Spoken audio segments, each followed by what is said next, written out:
Nah, yang paling penting adalah hari ini kita kalau memang kita merasa bahwa kita belum bisa menghandle, misalnya prospek kita ini kita bisa tahu nih kemampuan apa kelasnya gitu kan, mungkin levelnya di atas kita ya. Ya ada middle up, ada sedang, ada yang di bawah dari kita. Nah, bagaimana kita menghandle-nya? Kalau memang kita merasa ini, ya kita bisa gunakan orang ketiga. Bagaimana cara kita gunakan orang ketiga? Kita 3-on-1 gitu. Ya, ini tips untuk mengatasi kendala-kendala di lapangan. Makanya sebenarnya sih saya rasa teman-teman semua juga mengalami kendala di lapangan. Cuman bisa saja mungkin masih sungkan, malu bertanya, ya. Nah, hal-hal yang kecil apakah kita yang dialami oleh Ibu Kastria tadi, apakah kita nggak pernah mengalami ya? Coba jujur lah ya.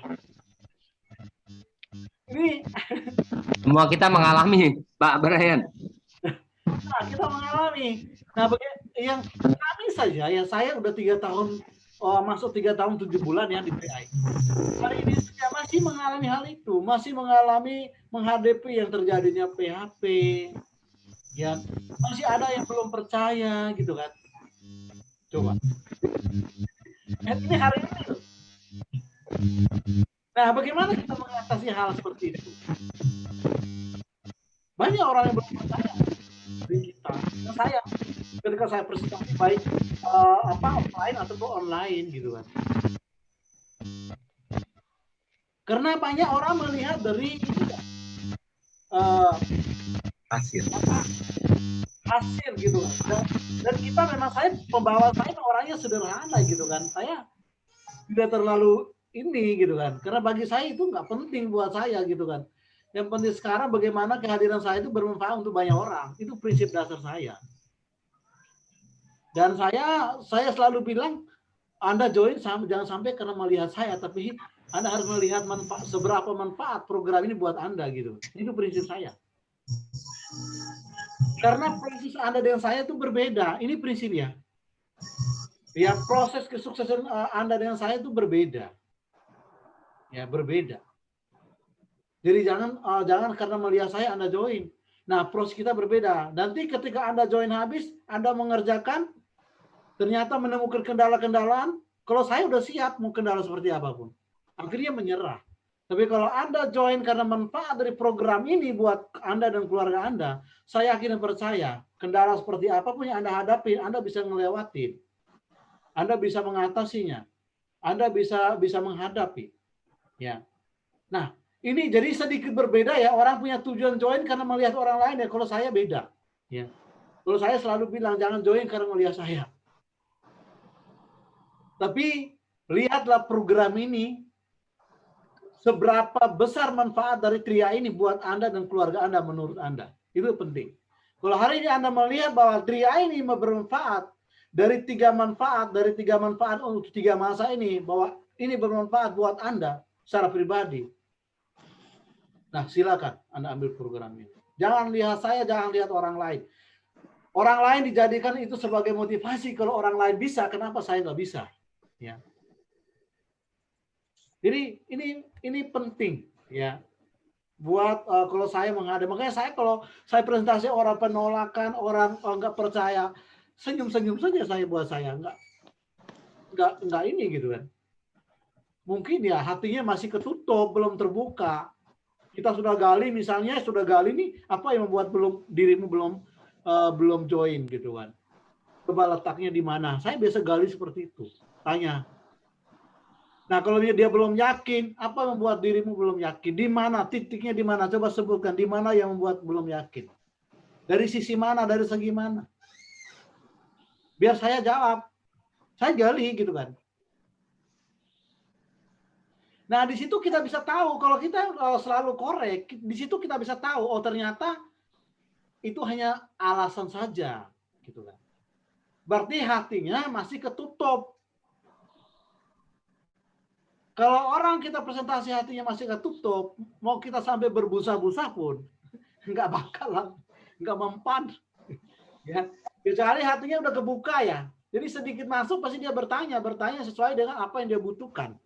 Ya. Berbeda dari orang yang kalau dia hatinya ketutup, dia pertanyaan itu yang aneh-aneh. Terkadang dia nggak ngerti dengan pertanyaannya. Saya sering ngalamin seperti itu. Ternyata dia nggak paham dengan pertanyaan dirinya sendiri gitu. Nah, jadi ketahuan. Ada orang yang bertanya memang benar-benar apa yang dia butuhkan harus dijawab. Dan ada juga yang hanya sekedar bertanya. Dan itu sebagian orang ya. Nah, kalau yang sekedar bertanya itu biasanya hatinya masih ketutup. Belum mau menerima penjelasan kita. Bisa saja karena terpaksa, karena kawan, bisa saja karena nggak enak. Itu banyak macam-macam dia punya alasan. Ya makanya kita terus berusaha, makanya kita terus action, ya terus lakukan. Jangan sampai ketika kita menerima penolakan, menerima ejekan, kita menyerah. Sebenarnya itu ujian buat kita ya. Dan biasanya tuh orang melihat dari semangat kita. Ya dengan hari ganti hari, minggu ganti minggu, bulan ganti bulan, dari tahun ganti tahun, orang melihat kita, apakah kita masih bertahan nggak di 3i gitu kan. Ya teman-teman, saya mau katakan tadi saya agak sedikit masih settingan. Jadi ada satu prospek, ini saya mau sharing. Satu prospek saya ketika saya join 2017 bulan Desember, orang pertama, orang mungkin yang ke-5 orang yang saya presentasi. Ya, beliau seorang dokter.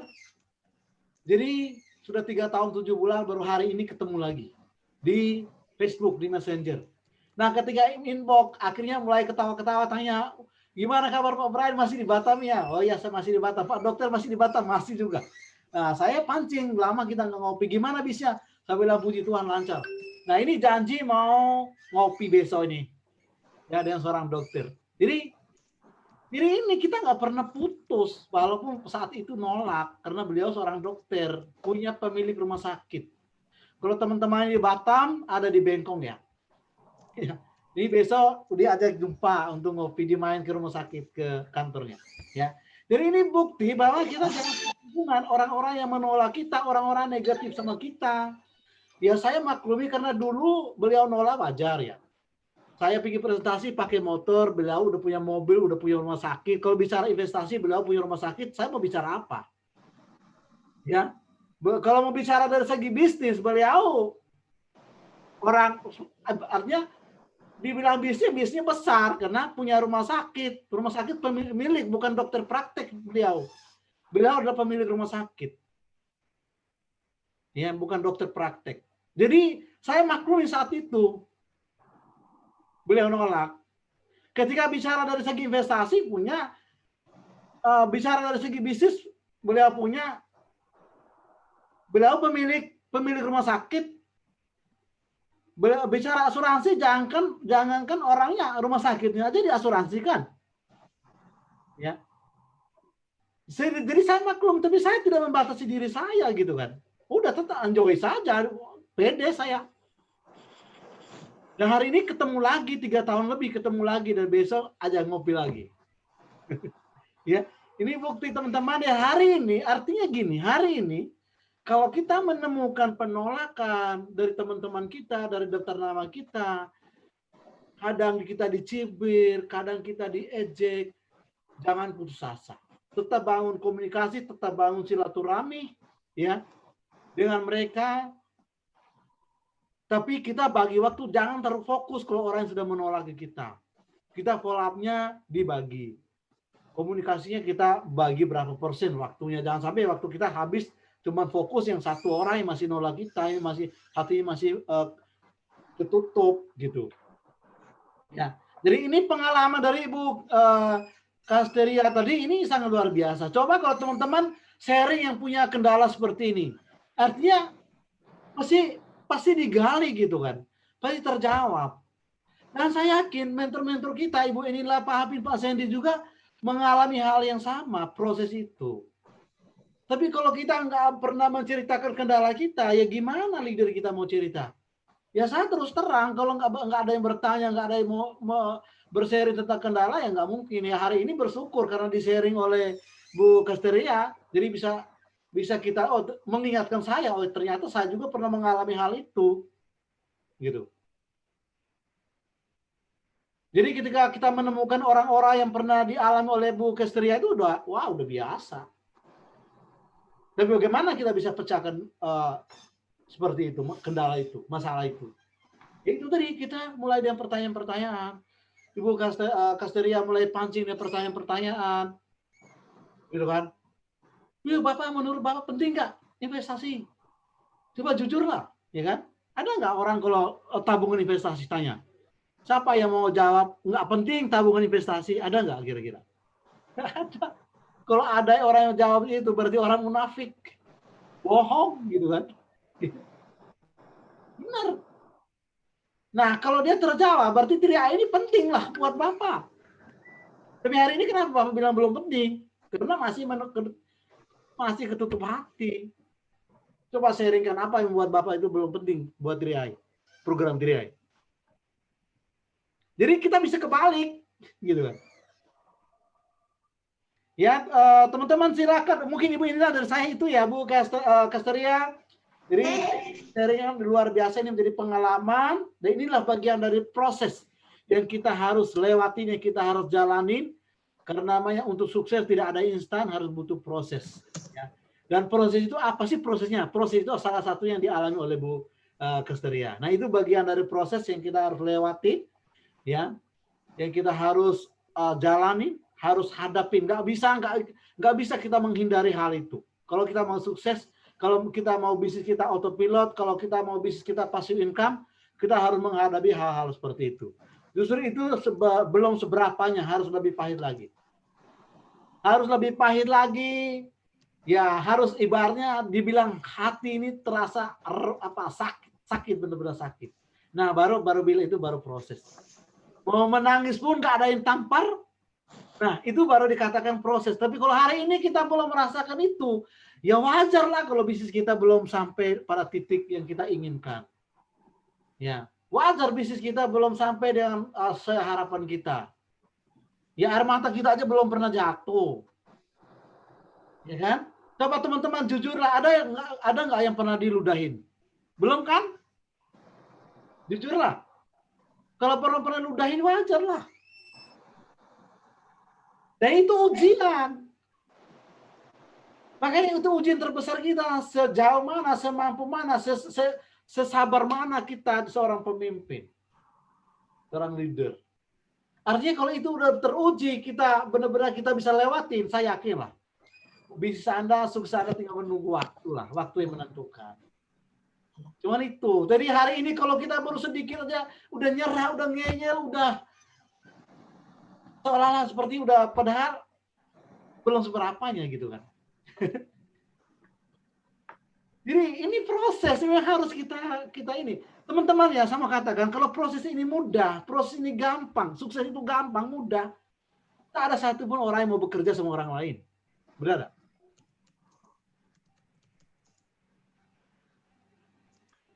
Ya, tak ada satu orang yang mau bekerja, pasti dia mau sukses karena sukses itu gampang. Ya, makanya sukses ini kan proses gitu kan. Kesiapan kita, proses. Kita harus siap untuk diproses, dipoles gitu kan. Nah, inilah bagian-bagian yang kita harus hadapi. Makanya sebagian orang tidak siap untuk diproses. Bukan mereka nggak sukses, nggak mau sukses, tapi mereka tidak siap. Mereka belum siap untuk diproses. Makanya banyak yang menyerah, banyak yang lompat-lompat sana, lompat sini, ya.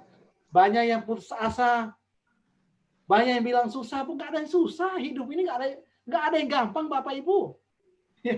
Emang kita kerja nggak susah, diperintah-perintah orang, disuruh-suruh orang, dimarah-marahin orang, apa itu nggak susah? Apa senang kita kayak gitu? Nggak mungkin kan? Cuman karena banyak orang yang belum siap untuk diproses, belum siap untuk dipoles gitu kan. Jadi mereka berhenti di tengah jalan. Bukan mereka gagal, tapi mereka berhenti sebelum sukses. Mereka berhenti sebelum sampai di puncak. Ya. Jadi itu Ibu inilah ya tambah dari saya. Terima kasih teman-teman. Kalau ada pertanyaan lagi boleh. Ya. Oke, mantap. Mantap ya. Bapak Ibu sekalian, ya saya sedikit tambahan dikit ya. Sesulit apapun bisnis, itu ada titik kemudahannya kalau Anda terus bertahan. Semudah apapun tuh bisnis, itu pasti ada kesulitannya, Bapak Ibu. Jadi, Jadi Bapak Ibu sekalian, artinya apa? Kita perlu yang namanya konsistensi seperti itu. Ya, mudah pasti ada sulitnya. Sulit pasti ada mudahnya. Makanya itu perlu yang namanya konsistensi seperti itu. Ketika Anda bisa konsisten, Bapak Ibu sekalian, maka jalan itu terbuka seperti itu. Jadi itu yang paling penting Bapak Ibu sekalian ya. Jadi Bapak Ibu kalau ada orang katakan, oh di sana bisnisnya mudah. Kalau dia mudah, Bapak Ibu sekalian, enggak kita diajak. Seluruh keluarganya udah join semua, udah dapat kaya semua. Betul nggak? Ya. Ya.